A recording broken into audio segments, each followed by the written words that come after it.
September 1 വിശുദ്ധ Giles. 7-ാം ശതാബ്ദം. ഇംഗ്ലണ്ടിലും ഫ്രാൻസിലും വളരെയേറെ പ്രശസ്തി നേടിയിട്ടുള്ള ആബർട്ട് ജെയിൽസ് ജനിച്ചത് ആഥൻസിൽ ഒരു കുലീന കുടുംബത്തിലാണ്. അദ്ദേഹത്തിന്റെ പാണ്ഡിത്യവും പരിശുദ്ധിയും പ്രശംസാ വിഷയമാകുന്നത് കണ്ടപ്പോൾ അദ്ദേഹം സ്വദേശത്തുനിന്ന് ഫ്രാൻസിലേക്ക് പോയി.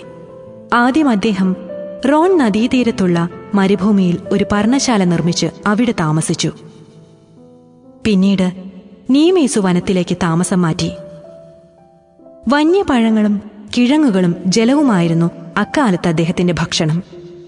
യഥാർത്ഥത്തിൽ ഒരു മാലാഖയുടെ ജീവിതമായിരുന്നു അദ്ദേഹത്തിന്റേത്.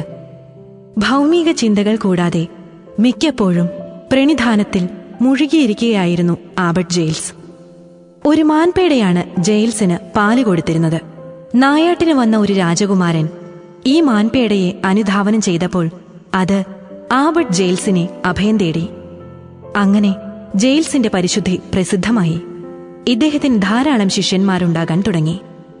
അച്ചിരേണ ജെയിൽസിന്റെ പർണശാല ഒരു ബെനഡിക്ടൻ ആശ്രമത്തിന്റെ പ്രാരംഭമായി തീർന്നു. വിചിന്തനം: ഏകാന്തതയിൽ ധ്യാനിച്ച് ശീലിക്കുന്നവരാണ് വിശുദ്ധരാകുക. ആകയാൽ വിശുദ്ധരുടെ ഏകാന്തതയിൽ അവരെ അനുകരിക്കുക.